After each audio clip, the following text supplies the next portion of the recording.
You like Godzilla, don't you, Squidward?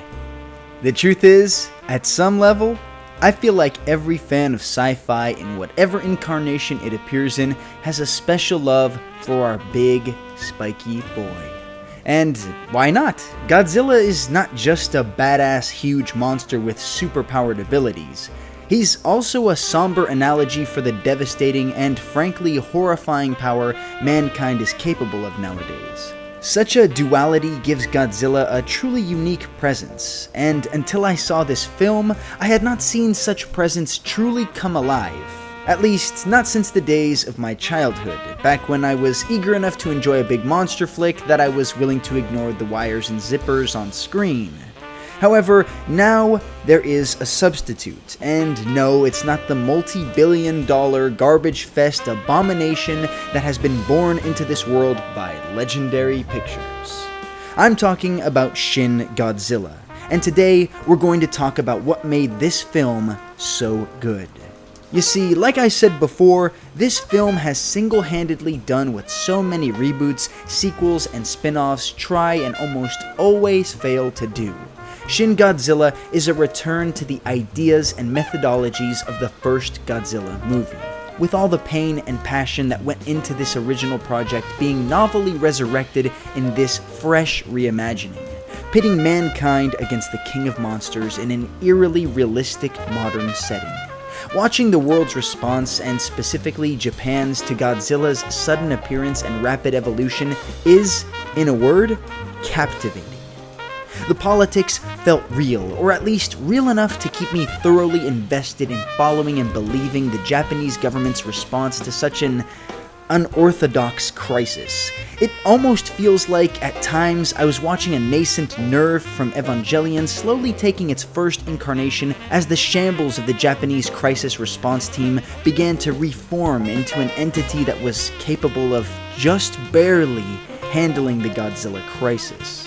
And while we're at it, let's talk about Godzilla, the star of the show, or at least he normally is. But while the entire movie most certainly revolves around our terrible, titular, titanic protagonist, he is much more an antagonist, or honestly even more of a setting in and of himself, as opposed to the anti-hero lizard that we normally find ourselves rooting for. Like the storm in a disaster flick, or the encroaching death of the world itself in movies like The Day After Tomorrow or Interstellar, Godzilla settles into this role of being an impersonal natural disaster much more comfortably and, well, eerily than he ever did as anything else. And this was only compounded by his new unique design and nature. Much more in this film than others of its namesake, Godzilla is more than just a massive, flightless, radiation-breathing lizard. Instead, Shin Godzilla is represented as a constantly evolving, twitching, burnt mass of melting flesh, spikes, jagged teeth, and beady, emotionless eyes. The hallmarks of design for the wildly popular and fantastic anime Neon Genesis Evangelion are all over Godzilla's new look, which makes a lot of sense given that Hideaki Anno, the creator of the Evangelion anime, was the director and editor of this movie, which alone should tell you how good it was, but I digress. This clear vision and design for Godzilla's ghastly appearance lend to the distinct and horrifying theme of each of his progressing transformations. Caught between the horrifying image of a still-living, charred, and underdeveloped fetus and an all-powerful, uncaring, and utterly inhuman Lovecraftian god, every last blistering inch of Shin Godzilla's character design is equal parts stunning and awe-inspiring as it is, well, macabre and disturbing.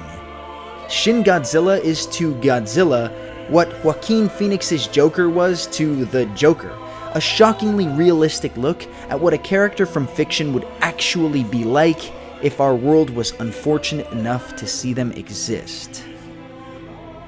However, more than anything, what I found myself enjoying the most about this movie was the unexpected subtlety and depth that was ingrained into this film down to the very foundation. At the start of this film, we find the abandoned boat of a notable scientist, along with his notes which prove pivotal to understanding and ultimately defeating Godzilla. While lots of information is given to us about this scientist, and we know that he had a lot to do with Godzilla, the specifics are kept on the periphery of our knowledge. Where did he disappear to? Did he kill himself while attempting to find Godzilla? Did he awaken Godzilla? Is it even possible that in some twisted way, he is Godzilla? We, as the viewers, may never know for sure. One thing that is known for sure, however, is that by the time the Godzilla crisis becomes only 4 hours old, the CIA is already in Japan, looking for the scientist and revealing that he worked as a biologist for the US Department of Energy. While all forms of Japanese ordnance are deployed against Godzilla and are immediately revealed to be ineffective from top to bottom, the USA comes in with weapons which are shown to be immensely effective, wounding Godzilla badly and forcing him to evolve and develop his signature breath weapon. After Godzilla's first retaliation, the USA immediately pushes for a thermonuclear strike, instead of attempting a World War II-style bombardment with those same bunker busters that only moments before his evolution proved to be very effective. How much does the USA really know about these things? Is Godzilla the first of these creatures in truth, or is Godzilla only the first to live this long and develop this much? They say the US would be tremendously interested in the new elements contained within Godzilla, and yet the US makes absolutely no move to capture, contain, or otherwise obtain Godzilla for themselves. Maybe they already have these elements. Maybe this isn't the first time the US has had to kill one of these things. We may never know the truth of this film, and I absolutely love that.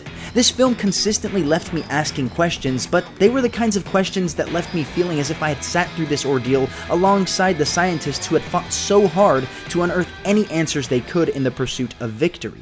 I felt as if the same questions I'd asked myself were the kinds of questions these characters might find themselves wondering as they lay themselves down to sleep later that night. And if you ask me, those are the right questions to leave an audience with.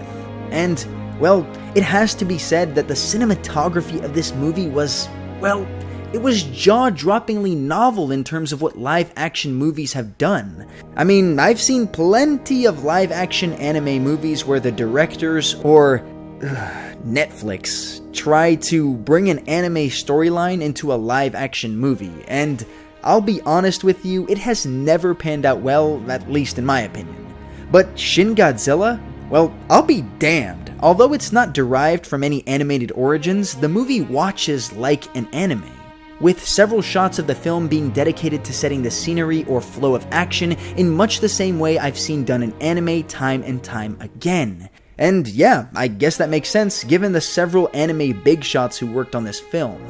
Altogether, Shin Godzilla was a truly great watch, interesting on both the human side and on Godzilla's, something that the American Godzilla can seemingly never get right. This was both new and old, classic and cutting edge. Monster fighting fans will find very little in this film to enjoy, with Godzilla being our only skyscraper star on set, but fans of giant monsters, Japanese media, and sci-fi drama will find themselves quite a treat by the show that Shin Godzilla brazenly displays. And that, well, that is what makes Shin Godzilla so damn good.